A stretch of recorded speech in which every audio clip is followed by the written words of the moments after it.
There are some figures in history who are just legendary. They're military geniuses, they unite nations, and they're so respected that even their mortal enemies can't help but admire them. Today, we're diving into the story of one of those figures, Saladin, the incredible Sultan better known in the West as Saladin. But here's the thing about Saladin. His life is this huge puzzle. The guy built a massive empire from scratch. He recaptured Jerusalem. He was a total titan of his age. So why did the powerful Ayyubid empire he forged start to crumble the very second he died? To figure that out, we've got to go back to the beginning. So to really get Saladin, you have to picture his world, the 12th century Near East. It wasn't one big, unified place. It was a complete mess, a fractured landscape of dozens of rival Muslim factions all fighting each other for power. And right in the middle of it all, you have these European Crusader kingdoms dug in deep along the coast. It was a world just crying out for someone, anyone, to unite it. And the person who answered that call, he came from the most unlikely of places. See, Saladin wasn't born a prince. He wasn't in line for any throne.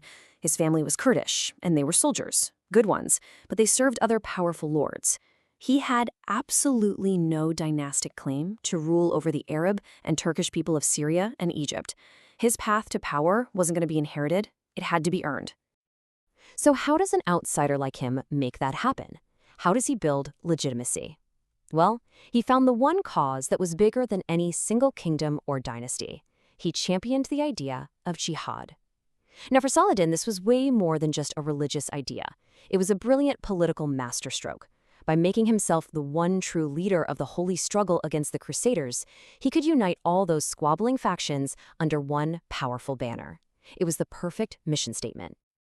All right, so with his mission locked in, Saladin gets to work, methodically building his empire piece by piece. He starts in Egypt. Why Egypt? Because it was incredibly rich in resources, but at the time was weakened by its own internal problems. This was going to be the engine of his new empire. And his rise was, well, meteoric. Just look at this. In a few short years, he goes from being a military commander to the vizier of Egypt, basically running the whole country. By 1171, he straight up abolishes the old caliphate there and makes himself the sole ruler.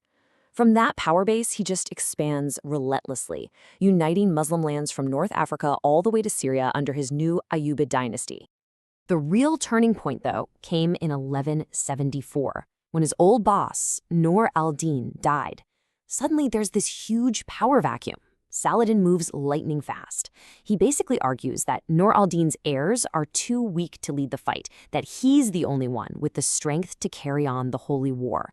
He framed his own ambition not as a power grab, but as a sacred duty. It was genius. So, with the Muslim world now more or less united behind him, Saladin was finally ready for the ultimate showdown. This next part, this is the peak of his military career, a battle that would completely change the game in the Holy Land forever. But what made Saladin so brilliant wasn't just brute force. No, at the Battle of Hattin, his greatest weapon was actually logistics.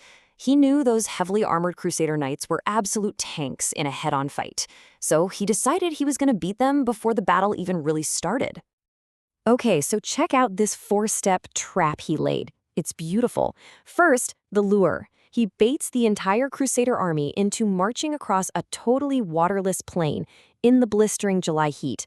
Second, harassment. His fast-moving cavalry are constantly nipping at their heels, slowing them down. Third, dehydration. He then uses his army to block their path to the only major water source, the Sea of Galilee. And then, the final touch.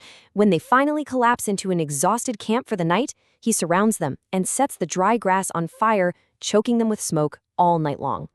By the morning of July 4th, 1187, the Crusader army was completely broken. They were exhausted, they were desperately thirsty, and totally demoralized. The battle itself was almost a formality. The result? Total annihilation. The main Crusader army was just gone. Their kingdom was now wide open.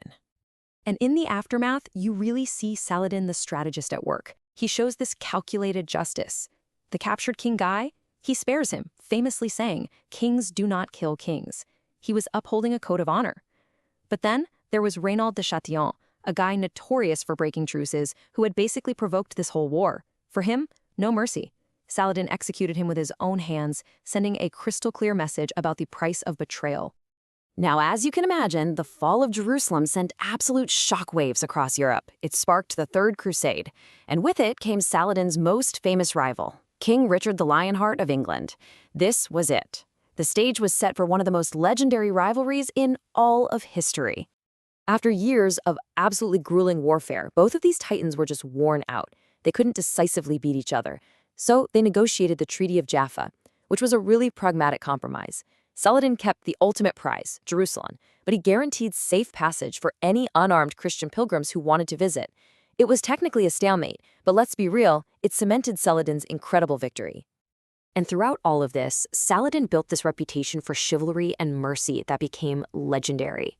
There's this incredible story from his own biographer. A Christian woman's baby was stolen from her and sold in a market. When Saladin heard about it, he didn't just order a search. He used his own money to buy the child back and then personally return the baby to its mother. And, this generosity wasn't just for show. It was who he was. When Saladin died in 1193, they checked the treasury of the most powerful man in the entire Near East. You know what they found? One single piece of gold and about 47 pieces of silver. That's it.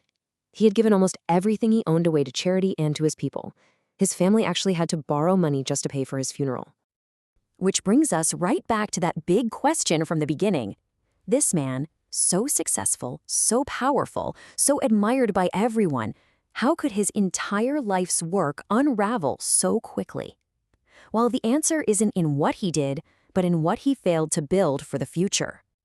See, for his succession plan, Saladin used something called the appanage system. It's a fancy term, but what it means is he basically treated his empire like a giant family estate. He divided it all up, giving huge territories to each of his sons and his brother to govern. It was a system that was built entirely on the hope of family loyalty. And right there, that was the fatal flaw. His empire wasn't held together by strong institutions or a centralized government. It was held together by him.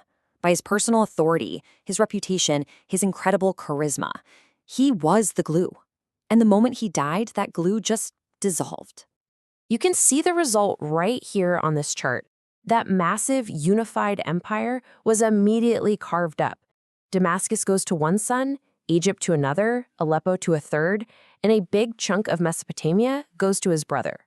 He hadn't created a stable state. He'd created 4 competing power centers within his own family. And the outcome was as predictable as it was tragic. Instead of working together to preserve their father's legacy, Saladin's heirs immediately turned on each other. The incredible unity he had spent his entire life building was just shattered by civil war, as his own sons and brother fought each other for control. So, in the end, Saladin's story is this incredible, timeless lesson. He proved that one extraordinary person, through sheer force of will and strategic genius, could unite a fractured world. But his legacy also gives us a really hard truth. An empire built on the charisma of a single great leader, can it ever really outlive its creator?